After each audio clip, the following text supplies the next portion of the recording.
Baru-baru ini, negara kita dikejutkan dengan kes di sekolah menengah. Ramai yang terus salahkan rotan, disiplin dan kasih sayang di rumah. Tapi sebenarnya puncanya mungkin lebih jauh dalam. Kita hidup dalam masyarakat yang menormalisasikan lawak, menormalisasikan penghinaan terhadap wanita dan menjadikan tubuh wanita bahan ketawa. Anak-anak lelaki kita tengok semua tu setiap hari.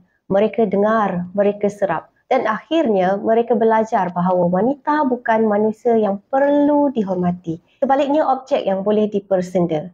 Bila hilang rasa hormat, maka hilanglah sempadan. Dari tawa kecil, lahirnya tragedi yang besar. Anak-anak belajar daripada apa yang mereka lihat. Kalau ayah ketawa bila dengar lawak, kalau ibu diam bila wanita dihina, maka anak-anak belajar bahawa itu perkara biasa. Membesarkan anak di akhir zaman ini bukan tugas mak ayah saja, namun tanggungjawab seluruh masyarakat. Kerana bila kita normalisasikan jenaka yang hina wanita, kita sebenarnya sedang membesarkan generasi yang hilang rasa hormat. Didik anak dengan mata yang penuh hormat, bukan dengan tawa yang merendahkan.